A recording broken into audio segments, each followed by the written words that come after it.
Good morning, chat. Good morning. Oh man, shalom, peace, blessings, greetings and salutations. Hopefully everybody doing well. What's today? Wednesday. On this Wednesday, let me just make sure we up and running so we can get started on our coffee chat. TCG player has everything. Asher Fuller, what's going on? Blessings, family. Okay, we good to go. As y'all coming in, man, please make sure you drop a comment in the chat. Let me know what city and state you tuning in from. I want to see who we got in here today. Man, we've been having people from Ireland, from Kenya, of course, all over the U.S., the U.K. So we've been having some folks in here, man, in our live videos, in our coffee chats. So as y'all coming in, please hit that like button and drop a comment in the chat. Let me know where y'all tuning in from. We're just having our little coffee time, our coffee chat. Before I get started with a lot of the stuff, I just cooked the kids some breakfast, and of course made some coffee and stuff like that. Man, yesterday, man, I ain't gonna lie, when you become a homesteader, or really just when you start to adopt the mentality of self-sufficiency, you become a lot of things. A mechanic is one of them. I had to become a mechanic yesterday. So my exhaust pipe, I guess it had rusted out, so it broke on the bottom of my truck. And so I was driving on the highway when it happened. And then all of a sudden, I just hear it loud. Brrr, and I'm like, what's going on? You know what I mean? And so as I'm driving, it's loud and it's kind of shaking a little bit.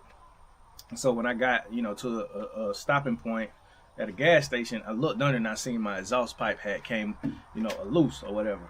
So I was like, man, how I'm gonna get it fixed? Of course you're thinking, man, I'm gonna have to pay somebody. But then I started looking up at what it's gonna cost to pay somebody, and I was like, man, let me go on YouTube and see how I can fix this, or at least patch it up. You know what I mean? For a fraction of the cost, and that's what I did. I went to the auto parts store yesterday, and I bought a kit to pretty much patch it up. You know what I'm saying? Until I can get to the point where I can get somebody to weld it back, or get it replaced altogether. But I fixed it. It's running good for now. But you become a mechanic, man. You become a plumber. You become all type of stuff when you start living off this land, and when you start to develop a mindset of self-sufficiency, cutting out the middleman. So that's what I was doing for a lot of the day yesterday. I was up under that truck, getting everything ready because I got to go down and purchase a few lambs tomorrow morning. I might take y'all with me, do a video on it and whatnot, for our workshop that we got going on Friday. We got 2 days left, so if you want to join the workshop, it is $350 per seat. On that seat, a family can come on that ticket. So a standard size family can come on that ticket. It's not $350 per person. That is something I had to clarify with somebody who signed up for this course. They thought it was $350 per person, but no, it's $350 per ticket. And on that ticket, one family, meaning 2 adults, can come on that ticket. So I did want to clarify that. But anywho, that's what we got going on, man. Today I got to get out and do a bunch of things.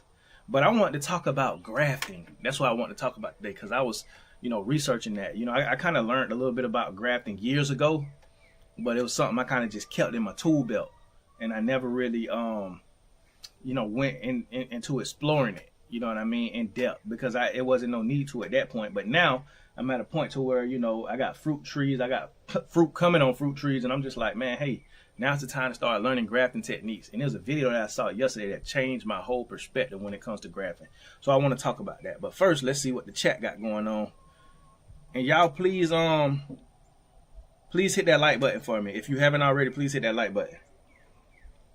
We got Shreveport in the building.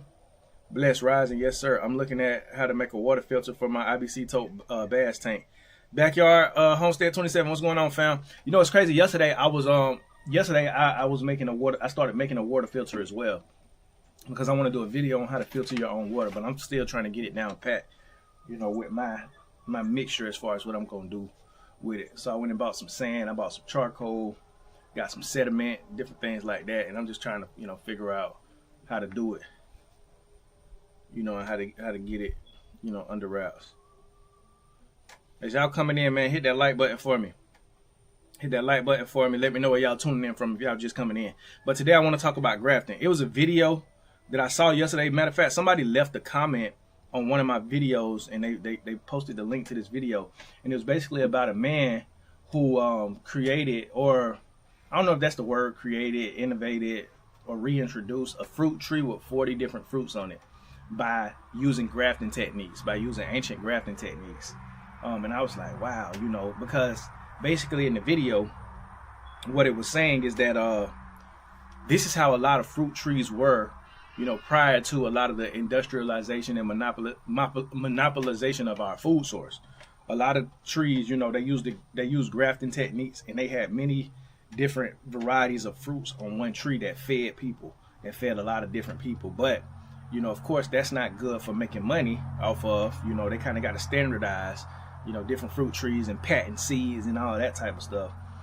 But, you know, this guy, he's a professor at Syracuse University, but he figured out how to make a tree that has 40 different fruits on it. When I say 40 different fruits, you know, when you're grafting, you can only graft, you can grab different variations of fruits on the same fruit tree. I mean, well, it has to be in the same family. I'm sorry. So different variations of the same kind of fruit on the fruit tree. So you can't, you know, graft an orange tree to a apple tree. You can't do that. But you can grab different type of apples on the apple tree. When it comes to plums, you can graft peaches and plums on the same tree, as well as apricots, because they're all in the same family, right? So when I'm saying 40 different kinds of fruits, they have to be within the same fruit family, but they can all be on the same tree, because all grafting is you're attaching branches to an already existing root. And what that root does is that it gives energy and nutrients to those branches of those, you know, specific fruits, and then it allows it to fruit, you know, because they merge together. But if you know about grafting, drop a comment down in the chat. William Sheila, what's going on? Top of the morning to you. Peace and blessings. Oh, you in Shreveport too? Okay, so we got two people. We got two people from Shreveport on this morning. We got Asher Fuller and we got William Sheila. What's going on, Grafted Olive? Disciple in discipline. What's going on, Grafted Olive? Good to see you on here, fam. Let me know if y'all know about grafting, and if you've done grafting before. Central Florida in the building. Shout out to Central Florida, man. I love Central Florida. I love Central Florida. Orlando, Kissimmee, Altamont, you know, all the way over to Tampa, Clearwater. Love Central Florida. Central Florida, you know, is really like, you know, where a lot of things to do, you know, in the state of Florida. That's where all the amusement parks and all that type of stuff is. But yeah, let me know if y'all know about grafting, because, you know, we always got to equate. Oh, you never heard of grafting? Wow. Okay, Shreveport represented for sure. I heard you can graft tomatoes on potatoes because they are nightshade. I believe you can. I think they're in the same family, so you might be able to. Yes. Yeah, you can not only graft fruit trees, but you can also graft like certain plants and stuff. You know, vegetable plants as well, like peppers. Like say you got a bell pepper, you can graft that onto like a regular pepper tree, or cayenne pepper, or whatever. Like you can graft. I mean, not a tree, but a plant. You can graft, you know, vegetables as well. But you say you never heard of grafting. So basically what grafting is, and if you know like anything about the Bible, you read the Bible, you heard about grafting, you know, a little bit, right? Like it talks about you know, those who are grafted in. You know what I'm saying? Meaning those who they come from a different tree or a different branch, but they're grafted into, you know, Israel. You see what I'm saying? They're not native Israel, but they're grafted in. And look, you know, I know it's a whole bunch of debates around that. We're not going to get into that. But we're talking about the major point, which is grafting. So basically what grafting is you can take a branch off of another tree or plant, and you can graft it to the root, or to the stock rather, to the base of another tree that's in the same family, and they merge together. So you cut the ends of the branch, and you kind of merge it, right? And you can wrap it with tape, different things like that to get it to seal, right? But you have to expose what they call a cambium layer and you have to merge both of the cambium layers. I think it's what it's called, both of the cambium layers together, and you wrap it or whatever. You give it time to merge, and you give it time to kind of come together. And then once it comes together, that branch becomes part of that tree, even though they didn't start off in the same tree. See what I'm saying? And then that branch will still produce its native fruit on that tree. It'll just pull energy from the root system and from the base of the tree that it's been grafted onto. Because if that base of that tree is strong, it's going to give it enough energy to produce fruit. And you could do that with multiple different branches, as long as it's in the same family. Like, so say you got like 4 different kind of pears. You can have 4 different kind of, I mean, you can have really a lot more than that, but you can have 4 different kind of pears on one pear tree. See what I'm saying? Like the base was a pear, was one kind of pear, but then you got, your Asian pear, and then this pear, that kind of pear. And you grab those branches on, and then they'll all produce different fruit on one tree. And that's basically the concept of grafting. So they don't have to start off on that tree to be able to produce fruit when they're attached to that tree. And that kind of got me thinking. It's almost like standing on the shoulder of giants. You see what I'm saying? So, like, y'all have heard of standing on the shoulder of giants, or those who come before you. Like, our goals is, especially for our kids and our future generations, we want them to stand on our shoulders, meaning we want our ceiling to be their beginning. We want them to be able to build upon something that they didn't have to establish the foundation. They could just come and stand on our shoulders, and they can see farther than we've, like, just if somebody physically stands on your shoulder right now, they have a different aerial view than what you have. Your view is limited to just where you're, just your height. But if somebody stands on top of you, they able to see a lot further, and they're able to see a lot farther, right? And from a higher view. And it's the same thing when you're grafting. When you're grafting, fruit trees. Just because this branch didn't develop with this root structure in the base of this tree, it's still able to pull from the energy. It's still able to pull from the strength of the tree that it's been grafted onto, from the source of the tree, even though it didn't originally start out that way. It was merged and grafted onto that. So grafting is kind of like standing on the shoulder of giants. Let me know if I'm speaking. Let me know if what I'm saying is making sense, chat.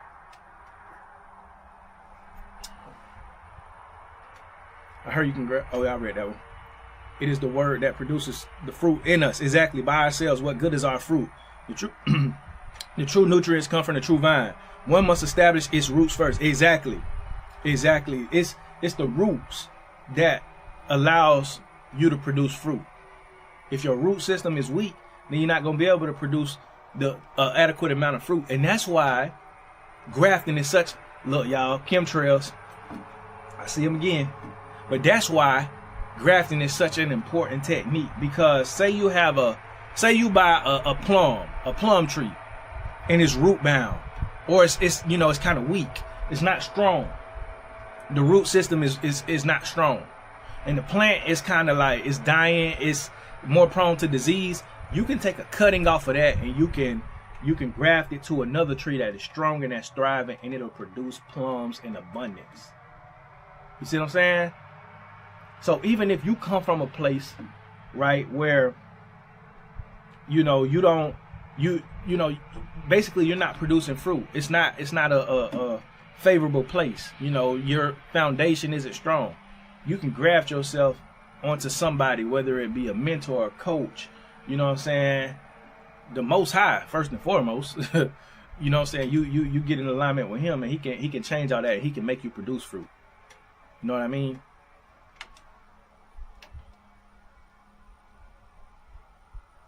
Listening and learning. Okay, gotcha. Okay, cool. I'm glad I'm making sense. Yehuda, what's going on? Learn something new every day. Yeah, exactly. Yes. I'm going to share this once we done on live today. I'm going to share the video that I talk about that I saw yesterday. That's talking about how you can produce 40 different how he produced 40 different fruits on one tree. And it was very, very powerful. And it got me encouraged. It got me encouraged, man. I was doing a whole bunch of research yesterday. Grafting, propagating. Although I know how to propagate, but like just learning, like, man, hey, you can produce a whole bunch more fruit than you've already been producing, just with simple techniques. A lot of times we think we got to start over, we got to grow them from seeds, or we got to go and buy fruit trees. Man, if you can just get some cuttings, you can graft them onto your already existing fruit trees that's producing. And like I say, if the tree is in the same family, you can graft it on. And it's, you know, if the trees are strong and they big and they thriving, that's even better. Because, you know, that branch that you grafting on, it's going to be able to, like I say, pull all the nutrients and energy that it needs to produce fruit and to blossom.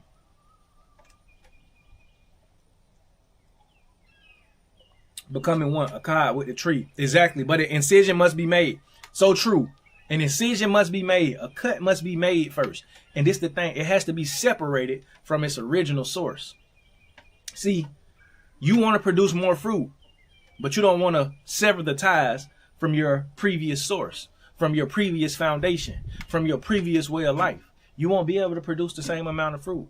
You won't be able to, sometimes you won't even be able to produce fruit because the roots are weak in that existing tree. So you have to be able to sever yourself from whatever situation, from whatever foundation, from whatever past situation you've been in order to graft yourself to something that's stronger and more powerful that can give you the nutrients that you need. But like Grafting Allah say, an incision has to be made first.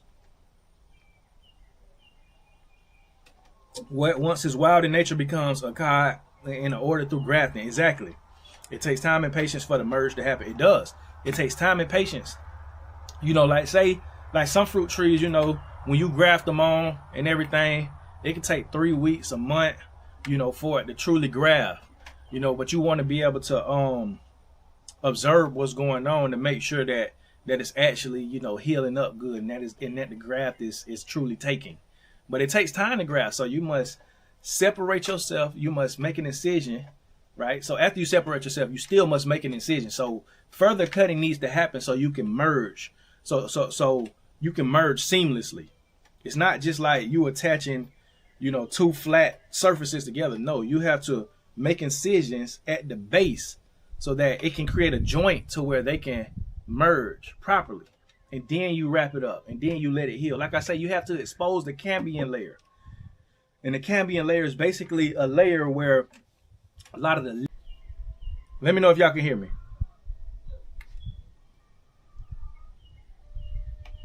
Let me know if y'all can hear me. It said my live stream cut out, so I just want to make sure I'm good.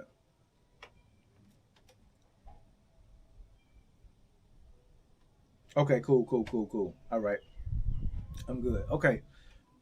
So like I said, even after, like, say, like let's just apply this to real life. After you sever yourself from your old self, your old life, your old root system, and you want to graft yourself onto a tree where you could truly bear fruit, cutting still has to be done. An incision still has to be made at your base. Just like on the branch that you're trying to graft onto the other tree.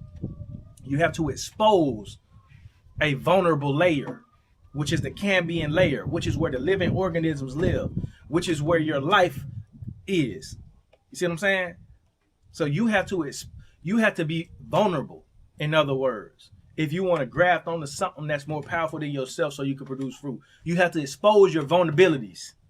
Yeah, you have to be able to be fully transparent. That's why the Most High tells us, if we're going to follow him, if we're going to follow Messiah, what must we do? We must turn and repent. We must confess. Confess our sins and repent. See what I'm saying? Confess meaning expose what was hidden and turn away from it.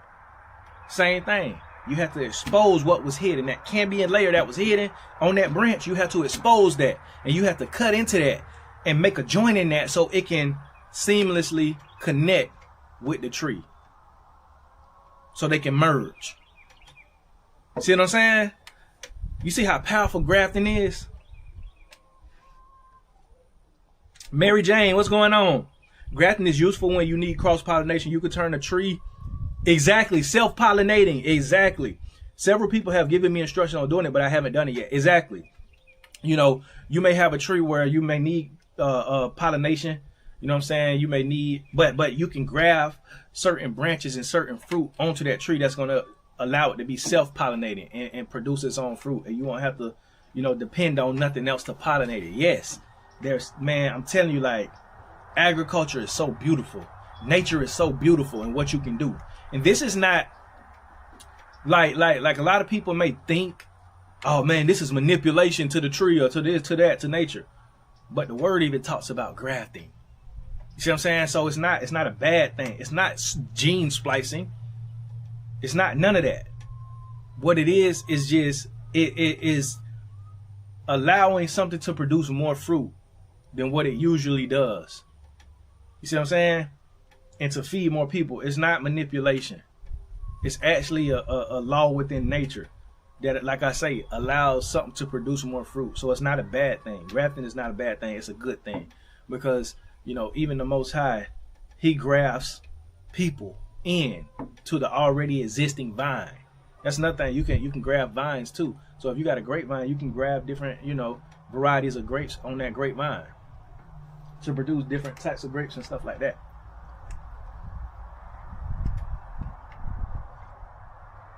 Sheldon, what's going on? It's a good analogy. Okay, I appreciate it.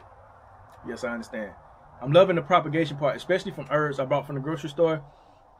I would try grafting fruit trees when they are more mature. Yeah, definitely wait, if they're mature. But propagating too, man. Propagating is so powerful. I propagate, and propagation allows you to create more trees, off of existing trees. So you never have to go and buy more fruit trees. So say you got a fig tree. You could just take a clipping off that fig tree and create a whole new tree from that one clipping. Feel what I'm saying? Same thing with any other type of fruit tree. And you don't have to go and buy more trees every year. I know sometimes they got good prices on them and stuff like that, but you want to be self-sufficient. The goal is self-sufficient, not dependent on, the big box stores. So you want to be able to make your own fruit trees. You want to be able to make your own fruit trees out of the fruit trees you have, already. Same thing with your livestock. You don't want to have to constantly go out and buy livestock. So what do? You breed. You make more livestock out of the livestock you already have. You know what I mean? You make more chickens out of the chickens that you already have. You hatch your own eggs. Turkeys, you hatch your eggs out. You know what I'm saying? Sheep, goat, whatever. You breed them. Same thing with your fruit tree. You want to be able to propagate. You want to be able to graft. You want to have all these techniques so you can produce a whole bunch of fruit.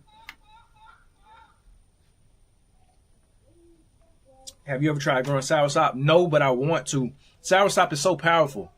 I know y'all have heard of the powers of soursop and how it, has the power to heal people from cancers and different diseases and stuff like that. So I definitely want to try to grow soursop. Somebody who I know who grows soursop, he goes by the name of Big Steel Farm. He grows soursop and he actually, sells it as well. Sells soursop trees and different things like that. So check him out. He's on Facebook. He might be on IG as well.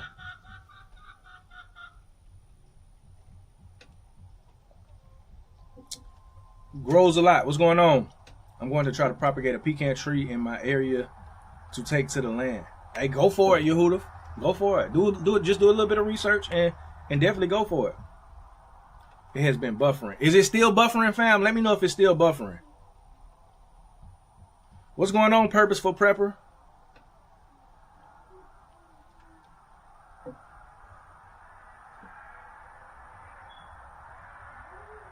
How sweet are thy words unto my taste, yet sweeter than honey to my mouth. Through thy precepts I get understanding, therefore I hate every false way. Amen. Psalm 119. Bees in Abba's garden have their roles just as birds do with their songs of praise. Bees are important to pollinate. Yep. Man, I've been having a whole bunch of bees flying around my property too. You know what I'm saying? But I welcome them.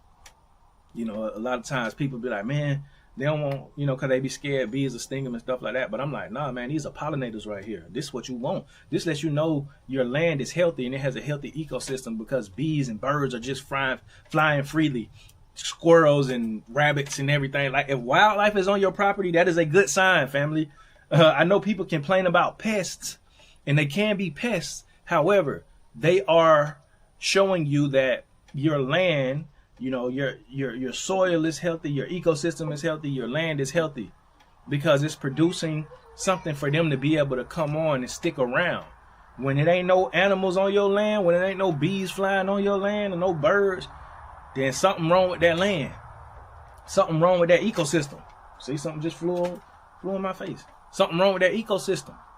You know what I mean? So welcome it. Protect your garden. Like I told people, man, fence your garden in. You know, you can use things like neem, cayenne pepper, you know, 7 dust. You just try different things, right? Peppermint oil and water mixture. And if, you know, stuff keep persisting on getting in your garden, then get you a pellet. You know what I'm saying? A pellet, pew pew. You know what I mean? But yeah, you should welcome wildlife. It's a sign. It's a good sign. Butterflies flying, birds is flying, birds chirping, you know, squirrels running around, bees, all that. That's a good sign. That's a good sign that you're doing something right.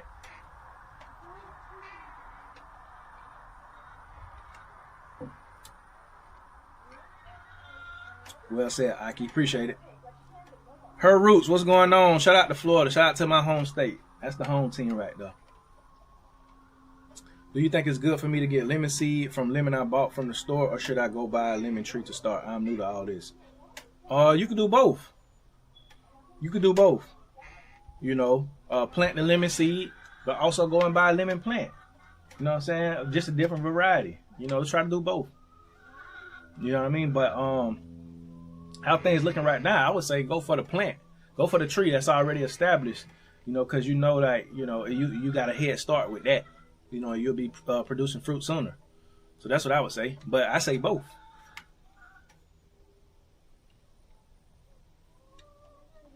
Air layer helps duplicate and multiply as well. Yeah, I heard of air layering as well. Backyard homestead. I heard about that as well. See, when you like start to learn these things, man, so you can have just tools in your tool belt.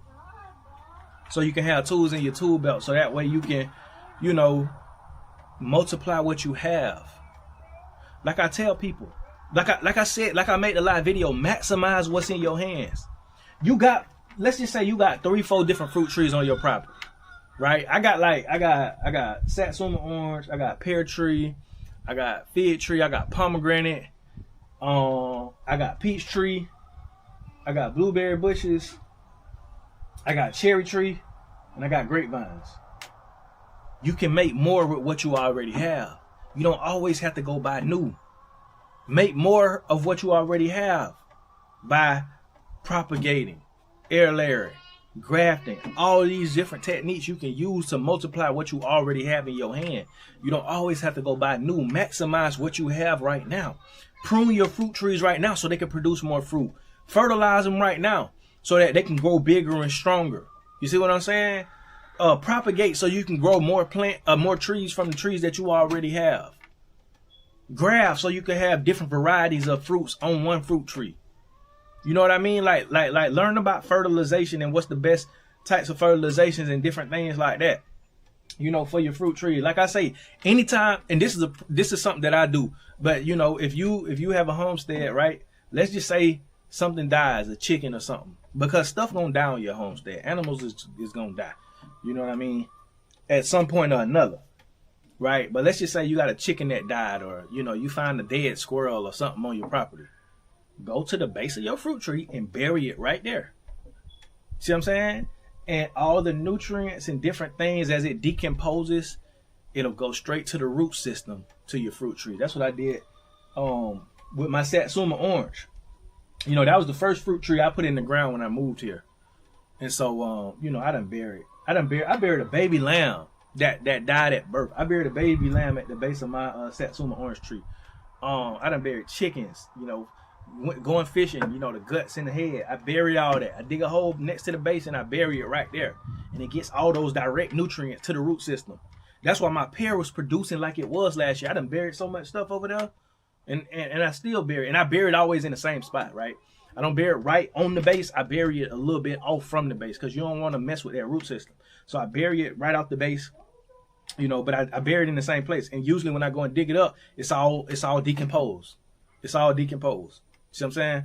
But just stuff like that, man. Stuff like that. I mean, you could do your regular fertilizers, your fish emulsion, your seaweed fertilizer, even, you know, compost and stuff like that. I get that, you know, but that's something I do though.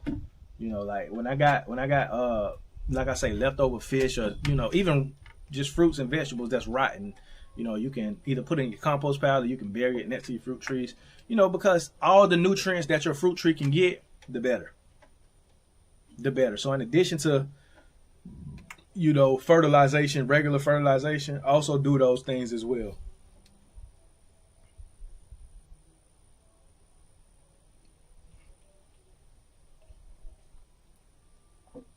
Hubby and I bought a pear tree about 10 years ago on clearance on Walmart and only produced a deformed pear once about 4 years ago. Wow, really?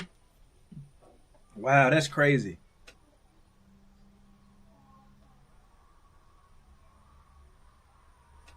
Wow. Hold on, I'm just looking at this email.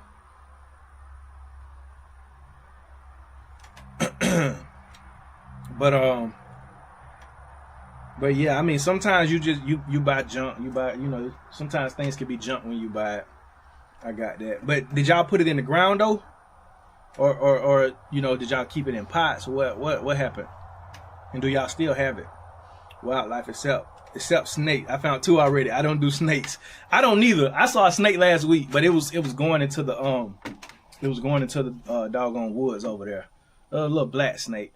But at the same time, some snakes can be good. You know, like you got some snakes that'll eat, you know, different pests and stuff like that. You know what I'm saying? You got some good snakes. Now, poisonous snakes, I don't do. I don't do snakes at all, but, you know, I don't, you know, if the snake is helping, you know, it ain't harming nothing, and it's not a poisonous snake, then, hey, I'll let it live. But poisonous snakes, I don't do poisonous snakes at all. So I feel you. But, again, all of it is a sign of good, you know, a good ecosystem on your property. You got some plots of land in places that, man, you don't find no wild. That's why I tell people, if you're going to buy land and you don't see no wildlife out there, you don't see no birds flying, you don't see no bugs in the soil, you don't see nothing, you probably shouldn't buy that plot of land. Because it probably won't produce nothing. You know what I mean? Because you got a whole bunch. And see, this is the thing. This comes from this dang, man, these chemtrails is crazy. It's 2 of them right there.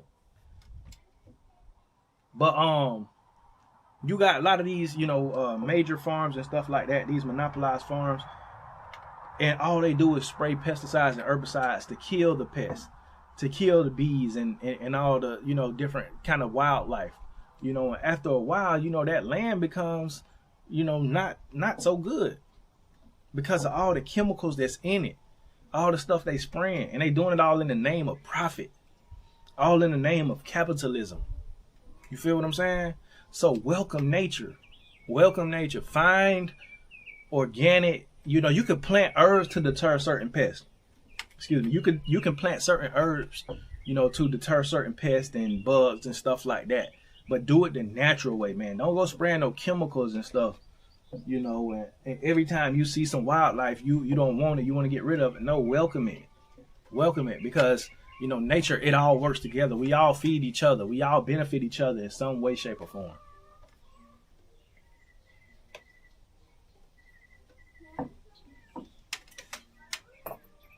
But, where we at in the chat? I have bees, butterflies, birds, and rabbits. Just live in my yard. I love it. Yes. Me too.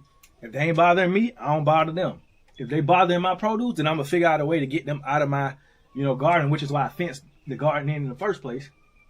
But, you know, if they bothering stuff, I'm going to just see different ways that I can, you know, keep them away from my produce and my, you know, stuff that, whatever they bothering. You feel what I'm saying? But for the most part, you know, I just let them do their thing.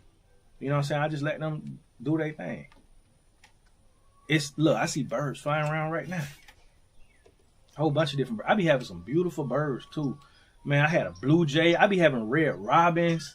All type of birds, man. I'm like, wow, these birds is beautiful. See what I'm saying?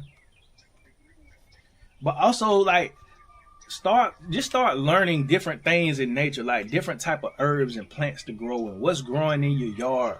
You know, what kind of trees you got on your property. Like, you might have, like, I got land that's not clear, and I got a whole bunch of trees. So I got mainly a whole bunch of pine trees. But there's also other trees as well, different species of trees that can be used for certain things. Like, say, for instance, firewood.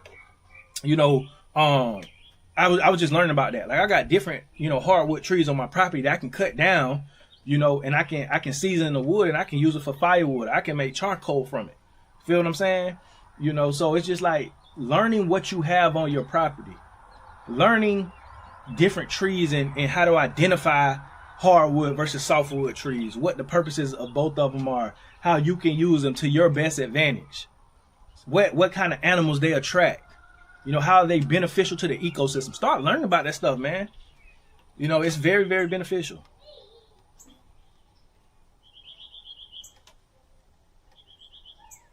Fight Night, what's going on? He said, what up, though? You must be from Detroit. You from Detroit? I know that's what they say out there. Grazy, what's going on? I'm trying to watch you on my TV and it keeps buffering, but it's working on my phone. I don't know what be going on, man, sometime with YouTube. Because somebody else just said it was buffering, but on my phone, it's good. I don't know. I started a compost pile yesterday. That's what's up. Compost pile, man. Anybody, when you first buy your land, start your compost pile. It ain't got to be nothing fancy. You know, it could just be doggone whatever compost you have, you just put it in the pile on your yard. You ain't got to build a box or nothing like that. Or a bin. You could just, because like I got multiple places where I just dump compost and I just let it do its thing. But yeah, compost pile definitely important, man. Helpful, you know, for your soil. You know what I'm saying? Like when you getting ready to plant, especially if you're gonna be planting in ground. Before you plant in ground, man, go and add a layer of compost and just till it into your soil. And then you can fertilize on top of that, and then plant your seeds or plant your starters and see how well they do. A little play on words. Does be now phonetically mean understanding or discernment? I'm not sure. I'm not sure on Grafted. I have to get back to you on that. Yes, put it in the ground. Still growing, just won't produce fruit. Oh, okay. You might have to prune it. I mean, y'all probably already done tried a whole bunch of stuff. But you might have to prune it more. You might have to prune it more. See if it's getting pollinated. See if it's getting pollinated, or see if you can graft another type of pear onto it and see if that pear can produce fruit. See what I'm saying? That's another thing. If it's growing and it's strong, you know, especially at the base of it, try to graft another type of pear onto it from another plant. I mean, from another tree. Try that. Our peach tree did really well every year. Tons of peaches, but will always get blown over during the crazy Memphis spring storms. It got diseased. Oh, wow. That sucks. That sucks. And see, one thing I would have done if I seen it kept getting blowed over, I would have uprooted it and put it in a pot. Put it in a big pot during the springtime or whenever the storms come. And just kept it in a place to where it couldn't get blown over. That's what I did with my banana tree, right? So my banana tree, we got bananas off of it 1 year. But like when we first got it, it was probably like this tall, this big. And for like the first year or 2 years, you know, I put it in the ground during the spring and the summer. And then come fall, I would uproot it and I would put it in a big pot. And I would keep it under my carport. Or if it get too cold, I'll put it in my garage. So that way it can stay warm. You know what I mean? And then come springtime, when the ground start to warm back up, then I'll put it back into the ground. And then like 1 year, I just left it in the ground and it produced bananas.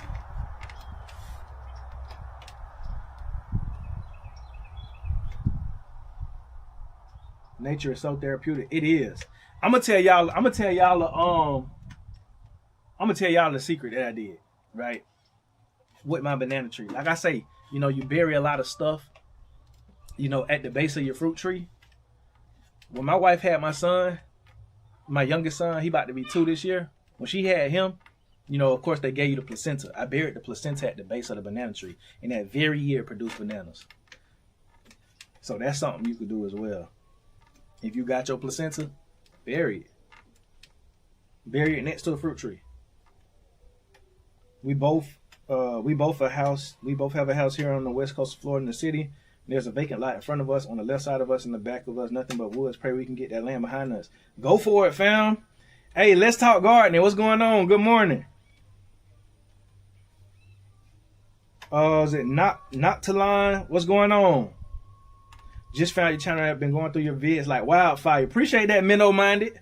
Thank you. Thank you for going through the videos. I pray that the videos have been blessing you. You know what I mean? I pray that you've been learning a lot. And if y'all got suggestions for videos, man, drop them in the comment section. I know somebody was asking for videos as far as making stuff from scratch. So my wife, she got some videos coming as far as how she makes bread from scratch and different things like that. But if y'all got other things y'all want to see, just drop them in the comment section below. or in any other videos. And a lot of the times we're like people ask for certain videos not knowing we already got videos on that. So I just send them those videos. Yes, I keep a bucket in my kitchen for food scraps. I highly recommend rabbits for their fertilizer too. I heard about rabbit manure for fertilizer. I heard it's very, very good. But you know, man, something I was telling my wife last night. I was like, man, babe, we've been throwing away our coffee grounds. Like we used to just save them and collect them and use them in our compost or use them in our garden or whatever. And then for some reason, I don't know what happened. We got away from it, and you know, I just started throwing the coffee grounds away. But I'm like, no, we got to start back collecting our coffee grounds. Because I've been collecting all my eggshells, and I just grind them up. I got them in a I got them in a Ziploc bag. So every time we eat eggs, which is every day, you know, we crack an egg, the eggshell. I got a tray I put them on, and I put them in the oven, let them bake for a little while, get hard. Then I put them in a Ziploc bag, and I crush them up. And I'm just saving that. And then when I get out here to till my ground, I'm gonna add those eggshells, you know, give the soil calcium, you know, and different things like that. In addition to the compost and stuff that I'm going to put down in the soil as well. But yeah, man, coffee grounds, eggshells, tea bags. You know, you done with the tea?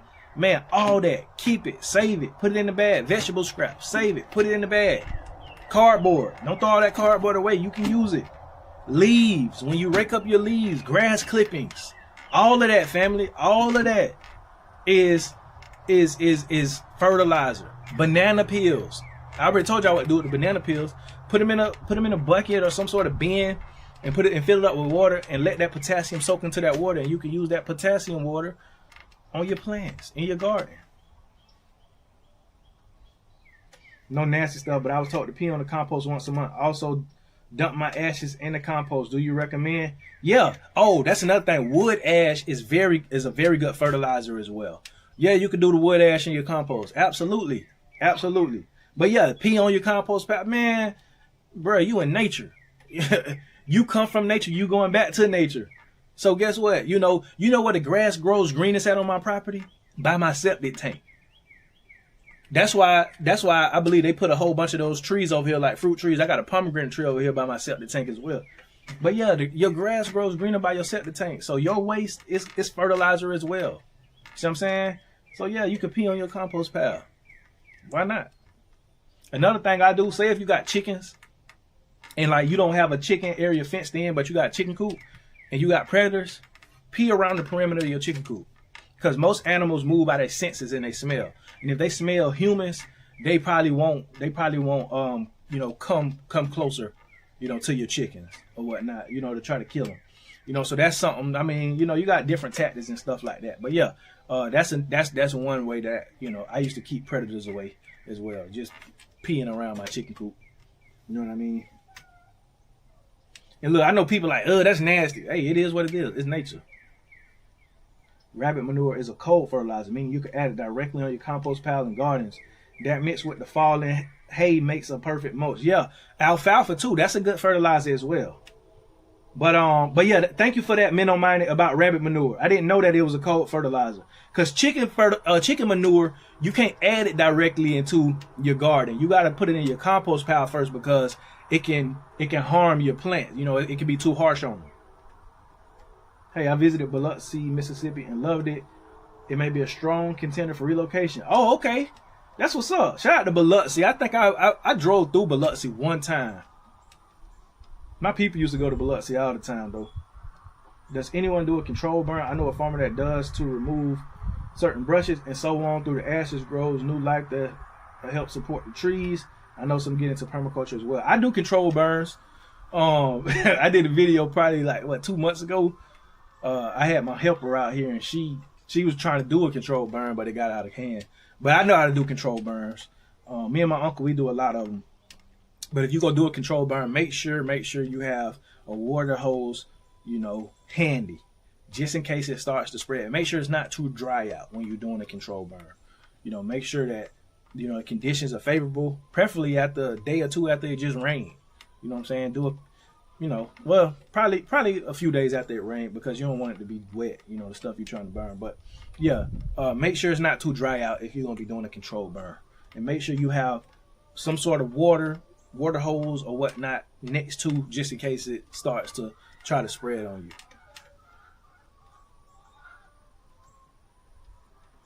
Make some pots out of old jugs right now. Or making some pots out of old jugs right now. That's what's up, Game Boy. Resourcefulness. I was told the P2. I don't know if that was a secret trick or what. It is a secret trick. I live in a very affordable, cheap apartment with my mom, and I'm growing herb. Oh man, we got a super chat. Backyard Homestead. Appreciate that, fam. Man, thank you for that super chat. That's much love. Say, love the journey, y'all. On my brother, much blessing to you and your fam. Thank you so much, Backyard. Man, hey, much blessings to your journey as well, Backyard Homestead 27. You know what I'm saying? I just love that people is out here doing it, man. And I just want to encourage as many people as I can to do it. To get out here and just start trying to grow some sort of food. Try to grow some type of food. Try to get back to the land in some way, shape, or form. Feel what I'm saying? So I appreciate that, man. It means a lot. It truly means a lot. Noctaline said, I live in a very affordable, cheap apartment with my mom, and I'm growing an herb and flower garden with marigolds to repel pests. See, marigold repel pests. What can the other flowers do besides making the garden look pretty? What do you mean? It depends on what are the other flowers that you're growing. I heard lavender gets rid of some sort of pests as well, like mosquitoes and stuff like that. So like just look into different herbs that's going to repel certain pests. I know usually when you go to like Lowe's or Home Depot in the garden section, sometimes they'll have a like a chart that shows you what herbs or what plants, you know, help with what pests and, you know, bugs and stuff like that to repel them. I've been using Opus to break my tours up as you suggested a while back, and a different lie to me. Thank you for that tip, man. For sure. Hey, as you can see, I use Opus, man. All of my short videos, all my reels, Opus. Opus. It's easy. It do the work for you. Opus clips. So if you got long form content, you want to break it up and you want to make reels out of it, Opus clips. You know what I'm saying? You got different, you know, subscription plans. I just do the basic one. You feel what I'm saying? That give me more than enough clips for a month. But so yeah, Opus. Most definitely, Let's Talk Gardening. Yeah, for sure. It's grown my channel viewership and engagement. That's what's up. That's what's up. Y'all go follow Let's Garden 2025. Starbucks give out free coffee grounds. Didn't know that. I might have to go check with them, see if I can get their leftover coffee grounds. Also, if you got a smoothie shop nearby, ask them, can you get their smoothie pulp? Or they like if they're juicing or got smoothie, ask, can you get the leftover pulp from, you know, whatever they juicing or the smoothies or whatnot. But yeah, or the scraps, all that type of stuff. When I be juicing, you know, I take the juice scraps and I either put it in my chicken coop or put it in my compost pile. And like I say, it's going to break down, it's going to give nutrients, all that type of stuff, man. Isaiah 61:3 comes to mind in reference to ashes. Beautiful ashes. Amen. Oil of joy for mourning. Amen. But yeah, people sleep on wood ash though. Wood ash is very, very helpful as far as fertilizer. Wood ash is very helpful. You know, it's just all the stuff that is around you. Wood chips, wood ashes, grass clippings, food scraps, all this stuff, man. You can add it to your compost, add it to your garden. It's going to make your garden grow very, very lush and very good. Y'all gonna see y'all gonna see this year, because like I said, my wife, she been in charge of the garden for like the past 2-3 years. But hey, new sheriff back in town. Y'all finna see. I did a video years back when I grew a whole bunch of corn and squash, all type of stuff. You know, I did a video on my harvest, and that was just a fraction of it. That was just one day's harvest. Feel what I'm saying? But yeah, y'all will see. My brother, Starbucks has a coffee ground program called Grinds for Ground Free Coffee. Go in and ask them sometimes. They'll give you a bag full. Thank you, Backyard Homestead 27. Appreciate that. I will do that. Keep your Amazon boxes. Exactly. You see all these boxes right here? Yeah. Keep your boxes. Your boxes, like we as y'all can see my raised beds, my Vigo beds right here. We put we put boxes at the bottom of it. You know what I'm saying? And that's that gives it a, you know, carbon. That gives it carbon. And then I'm gonna layer it with leaves and, you know, branches and twigs and different things like that to fill those garden beds up. OMG, I have been throwing so much away that I can use this compost. I'm new to gardening. Exactly, William Sheila. I used to do the same thing. But see, when you know better, you do better. So, man, nothing goes to waste on the homestead. Don't throw nothing away. Everything can be used for something. Especially if you got organic matter. Man, yes, you can use that for compost. Definitely, most definitely. And that compost, like I say, it's going to help your vegetables grow. It's going to help your fruit trees grow. It's going to help your grass grow greener. All of that. All of that good stuff. Don't throw nothing away. Great idea with soaking the banana leaves. Thanks for that. I'm going to do that. Nah, for sure. I heard that perimeter trick too. Yeah, nah, for sure. Like definitely. You know, if you pee around the perimeter of your chicken coop or where you got, you know, certain livestock at, animals will smell them, they'll sense it, and they'll say, oh no, it's a human nearby, so I'm not going, you know, because most animals don't attack when humans are out. You know what I'm saying? Most predators don't try to attack your chickens when they know a human is around, because they know the human is a bigger predator to them than they are to the chicken. So if they smell you or sense you, they're not going to go around. They're going to try to wait till you leave. So if they smell your scent, it's going to deter them a lot of times. Sometimes they may be bold. You feel what I'm saying? And if they that bold, then you got to take care of them. On the topic of peeing, watering, LOL, in my native language, to urinate is called to make water. And I think that applies here. Exactly. Yep. Dogs help tremendously. Like, just the bark of my dogs just keep a lot of stuff off my property. Because my dogs, as soon as they see a little something, like they see a squirrel, they go crazy. You know what I'm saying? Let alone a human or another dog or another predator. Yeah, dogs keep a lot off your property, man. They keep a lot of unwanted things and people off of your property. You ain't lying about the tank, LOL, because our grass is so green and beautiful, fluffy where the tank is. Exactly. Like, man, sometimes, like, I be forgetting where my septic tank at because the grass grows so fast over it. And I be having to cut the grass down and stuff and, you know, try to find the septic tank because the grass grows so fast and lush and green by the septic tank. Is incense ashes good for compost? Incense? I'm not sure, but probably. I don't know. Well, you know what? I don't know because they probably got chemicals in them. I just don't know. That's something you'll probably have to Google. Most coffee shops will say their coffee grounds for you if you bring them buckets. Do you use wood ash before testing soil pH? I put as many ashes as I could. Get my hands on the floor. I did that. What do you mean? Nah, I just use wood ash in general. I just add it to my compost pile. I'm trying out liquid kelp this year on my starters. I'll keep you posted on how it goes, Dre. Appreciate it. Yeah, we use liquid kelp. My wife uses that liquid kelp. And she uses the fish emulsion as well. Do dogs pee ruin plants? Like if they pee on the ground? I'm not sure. I don't think so. But I don't let my dogs pee in my garden, so I don't think so. But wherever they, you know, pee at, usually, it's just normal. It don't. Nah, I don't think it affects it. I don't think so. Once in Utah, I lost a season of gardening because my pH is neutral and the ashes made the pH too high for you. Oh, okay. Oh, wow. Yeah, wow. Yeah, definitely that's something to check out. But I don't add the wood ash directly into my garden. Like I say, I do it into my compost.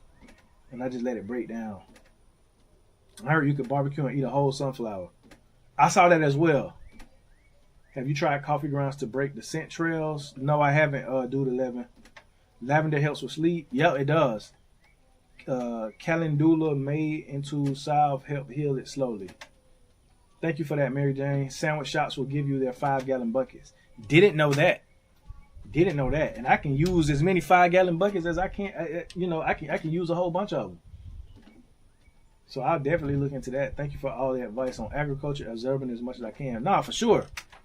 Look, we all learning from each other. Look, as y'all learning from me, I'm learning from y'all. You see what I'm saying? And so it's important that we all learn from each other because ain't no one person that know everything except the Most High Creator, the Most High God. He knows everything because He created all this. So He knows how it works. You know, Him and Messiah, they know how it all works. But we just learning. And we learning principles. And we learning from what we can read, what we can glean, what we can, gather. But we all learn from each other. See what I'm saying? I'm just sharing what I know, what has worked for me. So what worked for you, might not work for me, and vice versa. But some things might. So we gotta learn how to chew the meat, spit out the bones as well, and just try stuff. Like I tell people, man, just get out here and try stuff. Just observe, just try, just sit out here and watch, what works and what doesn't work.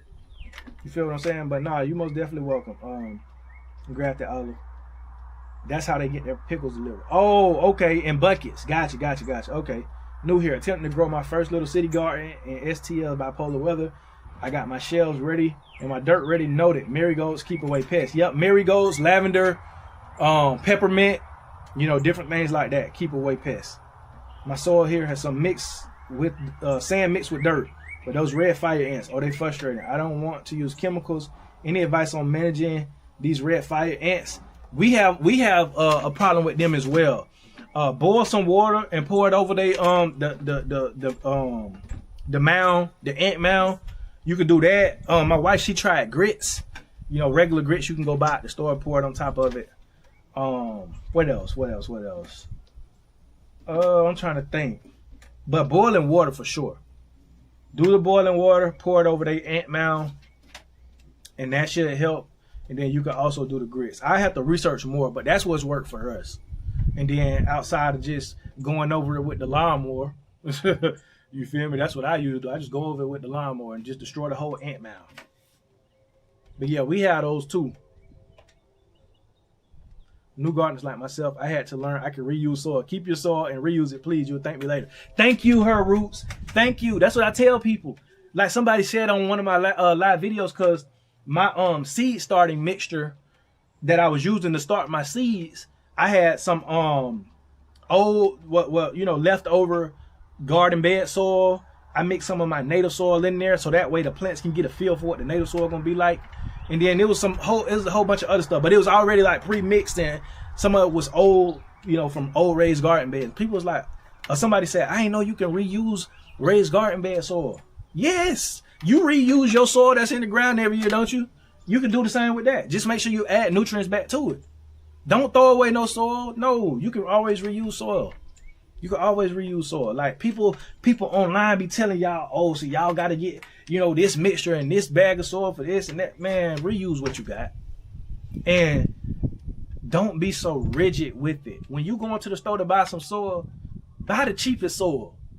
You ain't got to get, this specific mixture is for this type of growing and that type of growing. Okay, I got it. I understand it. But at the same time, man, I'm finna get what's cheap. And I'm finna make it work. Because it's all dirt at the end of the day. Yeah, you got different mixtures and you got different type of nutrients and different. I got that. I understand that. But you can still make it work. There's a way you can make it work. You know what I'm saying? People been planting inside the regular earth, inside the regular ground without none of this add mixtures and all this type of stuff for hundreds of thousands of years. See what I'm saying? So, you can just put a seed in soil and you'll just see it grow. You know what I mean? And if it's not growing, then it may be lacking in something. Then you can try to add stuff into it to see what works and what don't work. But don't be so rigid about everything. Reuse your soil.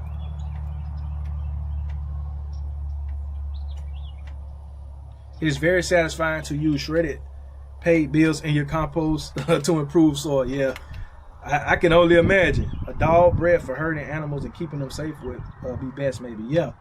Great Pyrenees are great dogs, great guardian protection dogs. Anatolian Shepherds are great as well.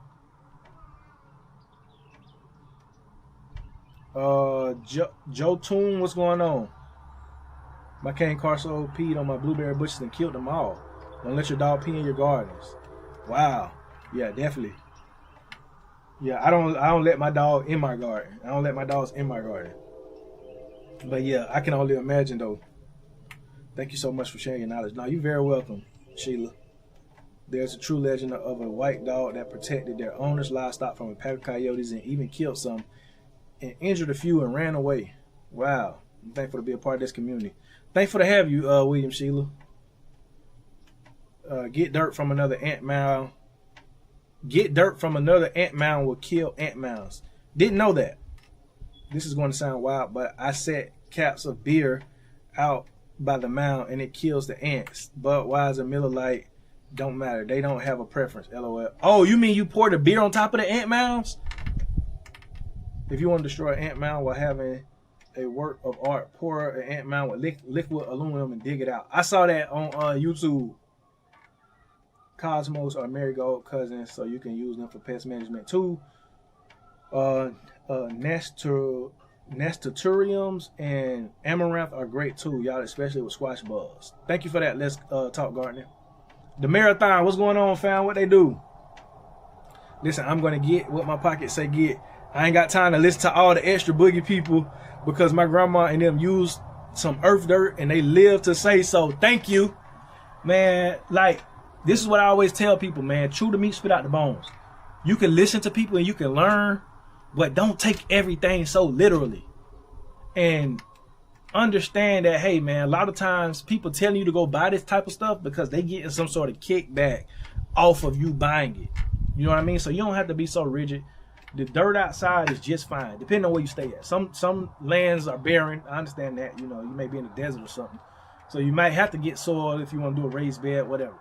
But, you know, for the most part, if you live in an area where you see grass growing, like I got dandelions all over just growing. So I'm saying I got grass just growing. If the grass is growing green and lush and it's strong, you can plant seeds in that ground. And yes, you can add little different stuff. But a lot of the times you can just plant directly in the ground and it's going to do good. Do you ever let your land rest like every 7 years? Yes. We haven't got to 7 years yet, but we do plan on letting the land rest. Like, we let some of our raised garden beds rest as well. So yeah, like, you don't want to overly farm your land. You don't want to overly till and grow inside your land. You want to let it rest. And so what we do now, we let, like this past year, so we grew in the spring and in the summer. Came fall and winter, we just let the land rest for those 2 seasons. And so now it's still resting. And now, you know, probably next week, whenever we in the clear from all this cold front and all this stuff, then we gonna plant into the ground. You know what I'm saying? Because the weather been fluctuating up and down. Like, it's a little chilly today. It was chilly yesterday. So we want to wait until it's fully springtime to go ahead and plant. But we let it rest these past 2 seasons. So yeah, we do let our land rest.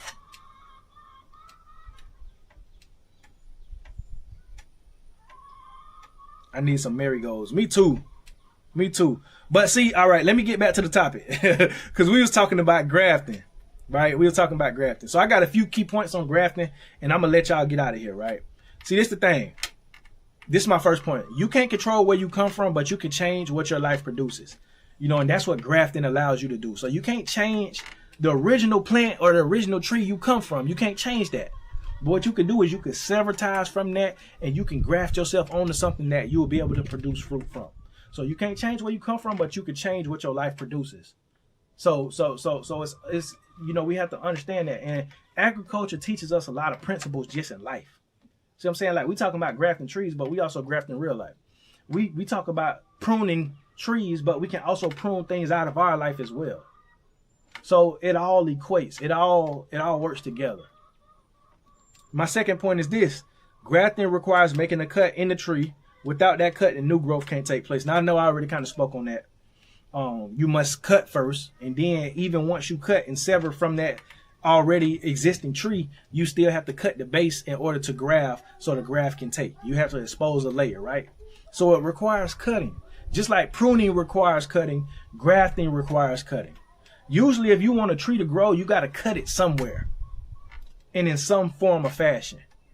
It must be cut, and it's the same thing. If you want to produce fruit in your life, cutting has to be done. You might have to cut people off. You might have to cut things off, cut habits off. But some sort of cutting has to be done if you want to produce fruit in life. My third point is this. After grafting, the tree needs time to heal and fuse together. You don't see immediate results. So I know we talked about, you know, you got to have time, you know, after you graft so the graft can take and so it can heal. But you don't see the results immediately. Even after it heals, you don't see the results immediately. It still has to pull nutrients, and it still has to take time to blossom and to bloom and to produce fruit. So you don't see the fruits immediately after you do the graft.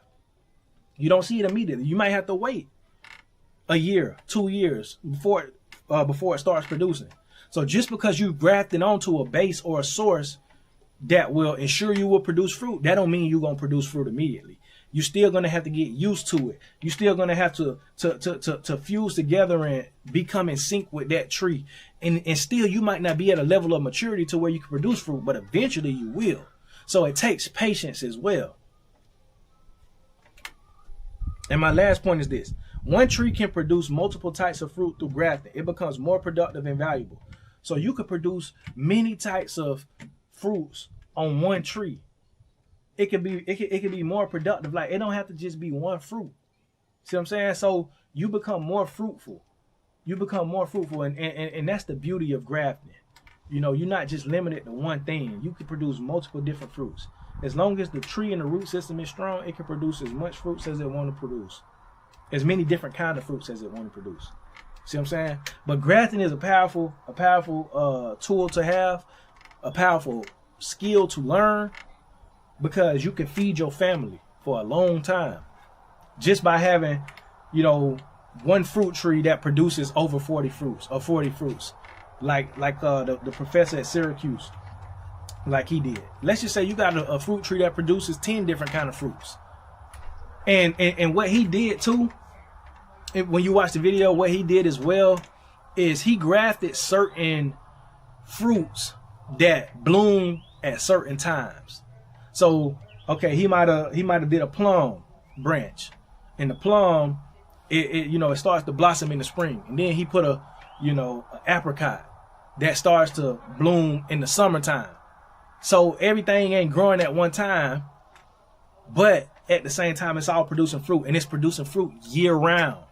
It has a longer fruit producing season. So it's not just like where you got one fruit tree that's producing one type of fruit, and it blooms and it fruits at a specific time of the year. So when you're gonna get the harvest. But no, this fruit tree produces, different varieties of fruits, and they all bloom at different times. So the growing season is longer. So this month you might be getting plums. Next month you might be getting peaches. Next month you might be getting apricots. You see what I'm saying? So it's a longer growing season. So it's able to feed more people and produce more abundantly. That's how powerful grafting is.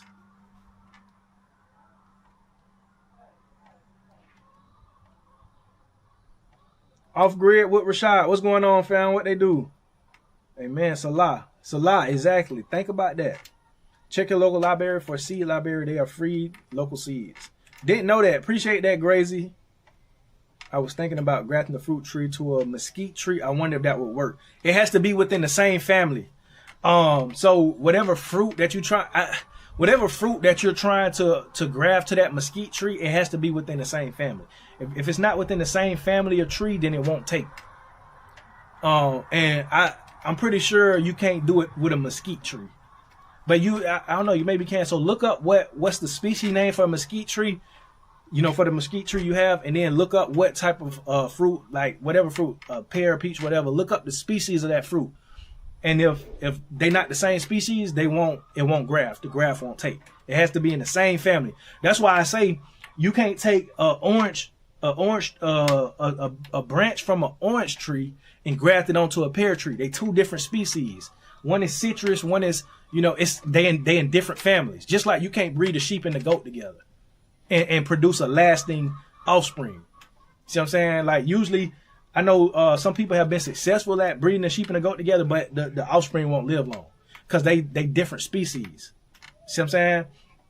So it's the same thing with trees. They have to be within the same family, within the same species. So like you have stone fruits, like fruits with a pit in it, like apricots, peaches, plums. You can graft all those on the same tree. Even almonds as well. You can graft the almond branch onto a peach tree, onto an apricot tree. You know what I'm saying? So stone fruits, I want to say they like one of the most versatile. So you could produce a whole bunch of different fruits, plums, peaches, apricots, almonds, all on one tree, because they all in the same family. But if it's not in the same family, you ain't gonna be able to do it. I want to say you could do a lemon with an orange tree as well, if I'm not mistaken. But I would have to do more research. Cutting/pruning is necessary for growth. It is. Yes, it is. It's not optional. It's necessary for growth. Oh, I have no idea they have free seeds in the library. I didn't either. I work and plant native species and buy fruits, but never go to the grafting myself. Yeah, I mean it's something that not a lot of people do, but I'm telling you, it's powerful, and I'm learning it. I'm gonna learn it. I'm gonna do it, actually. You know what I'm saying? I ain't just saying I'm learning it. I'm going to do it. So I got a peach tree already. I'm going to graft a plum branch to it. You know what I'm saying? So that's what I'm going to do. Because I want to get a plum tree. But I'm like, man, if I could just graft a plum branch onto my peach tree and produce plums like that, I mean, hey, I ain't got to go and spend $40 on a whole new fruit tree. And I can still get the fruit. Or I can buy the fruit tree and I can take one of the branches and I can graft it onto the peach tree and vice versa and see how it works out. See what I'm saying? Just experimenting, trying stuff. I ain't got nothing but space and opportunity and you know, the Most High willing, a little bit of time, enough time to be able to do it. See what I'm saying? But yeah, just getting out here trying stuff, man. Your land is yours. Your homestead is yours. It ain't nobody else's. So ain't nobody got to tell you, ain't nobody going to tell you what you can and can't do. I mean, unless it's illegal. You know what I'm saying? But if it ain't illegal, man, go out and do it and try it. And if you fail, dust yourself off and try again.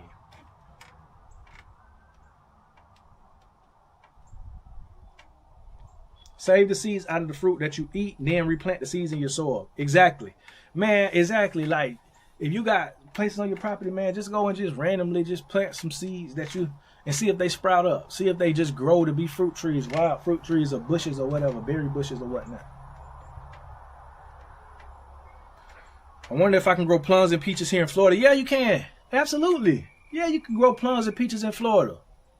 You might have to do it, you know, they might have to be in a pot. You know what I'm saying, for a minute. But yeah, you can do it. Absolutely. That's so cool.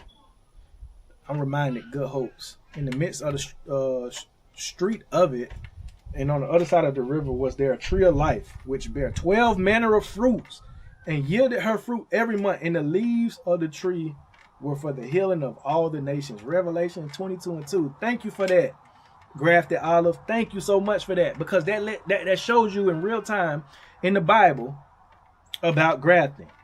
Say there was the tree of life that bear 12 manner of fruits. So 12 different fruits, 12 manner of fruits all grew on one tree. Wow. Hey, we got a troll in the building. Measure 11. We got a troll in the building. Say, did you steal anything today? Man, people be so funny, man. Did you steal anything today? Trolls it's probably a bot too. Is it true you can grow rice from germinating it that come from the market? I'm pretty sure. I'm gonna be honest, I ain't got no experience with growing rice. I want to learn how it's done, but I'm the wrong person to ask about that. But I mean, I'm pretty sure you can. Anything you get from the market, man, you could probably grow. You know, most likely. Even your leafy greens, your lettuces and different things like that. I'm gonna put this user in timeout. Yeah, these trolls, man, they they getting bolder too. Rice farming would be sick. Yeah, for sure. Hey, Off Grid Trucker, what's going on? House of Akichita. House of Akichita. That's how you say it. What's going on, fam? What they do, man. Good to see you on here. We just talking about grafting. Let me know if you got any experience with grafting, Aki. You know what I'm saying, that you could share with the people. You know, but we just talking about grafting, how it allows you to stand on the shoulder of giants. So you could take a little old puny branch off of a dying tree or a sick tree or something of the sort, or just a non-producing tree that ain't really producing fruit, and you can add it to the base of an already existing strong tree and produce fruits from that branch through the grafting technique. You see what I'm saying? So it's able to pour from a source that it did not originate in. Just like your kids, they can start at a place in life where they are able to stand on your shoulders and your ceiling be their floor. And even though they didn't build this foundation or this root system or this root structure, they're still able to benefit from everything. Is that a hawk? Wow, that was beautiful. But they're still able to benefit off of the residuals. That is a hawk. Dang. Wonder where he's scoping out, because he's flying low. No, he must have saw something. That's why I keep my chickens put up. I keep my chickens in I do not let my chickens free range. Because I be having all type of hawks and stuff, man. Yeah, I be having all type of predators out, man. And hawks will kill your chickens. And he flying too. He flying low. He must see something. But yeah, grafting allows you to stand on the shoulder of giants. Be easy, good people. Have a blessed, amazing day. Appreciate that, Purposeful Prepper. I'm about to get on up out of here too. But I'm gonna share the video on my page on the community tab of the grafting video that I was telling y'all about. So y'all be sure to check that out. You know what I mean? And I appreciate everybody for tuning in this morning for this coffee chat. I'm not gonna be on here tomorrow because I gotta go down to Florida. Well, I'm not gonna be on here tomorrow or Friday. Because we got the workshop Friday. If you want to watch the workshop live, join my Set Apart Tribe. It's only $15 a month, but every workshop you can watch it live. Everything we do, you can watch it live. All exclusive content you can get on there on that Set Apart Tribe. But we will be live streaming it to the tribe. So I won't be on here for the next 2 days. Well, for the coffee chat, but I'll probably try to go live Thursday and Friday, you know, afternoon or evening or whatnot. But y'all be safe, man. Y'all be easy. I appreciate y'all. Brienne, thank you. Say hi. I love your channel. I watch from New Mexico. I have a little farm and potential garden. I want to get some chickens for my farm. And you can do it. You can do it. Love that you can remove them. The comment affects more than just you. I'm sure a lot of your followers triggered from that type of comment while you're trying to have positivity. Yeah, Ashley. Yeah, I remove it, man, because you know it's getting to be like, you know, they're getting to be bold. A lot of these trolls, they're getting to be too bold. You know what I mean? And I know it triggers a lot of people, so I just delete them and put them in timeout. It don't affect me because, you know, I just laugh at it. You know what I'm saying? Because you taking the time and the energy out of your day to come and comment something that's negative on my post, on my platform. You don't got nothing going on in your life for yourself that's worthwhile. So you're so low in life that you have to try to get reactions out of people. That's why I laugh at that, because, you know, these people or these bots or whoever, these trolls, they probably in their basement somewhere, you know, sloppy, overweight, ain't got nothing going on in their life, you know, don't got no type of companionship or nothing. You know, these people just be weird. You know what I mean? So I actually pity them. I actually pity those people who do stuff like that. You know, because people who got something going on in life, they don't go out their way to try to troll people. You know what I mean? But yeah, I feel you on that, Ashley. Shalom and grace, you and your family. Shalom to Jerusalem, Baruch to all. Amen. Amen. Yes, sir. I was about to look that bot up. I missed that troll. Nah, they came on just before you came on. But I deleted them. But y'all have a blessed day, man. I'm gonna get out here, get some work done. Get everything cleaned up and prepped for the workshop. If you coming to the workshop, man, look forward to seeing you. I appreciate y'all. Like I always say, man, if you give them the power to feed you, you give them the power to starve you. See y'all on the next one.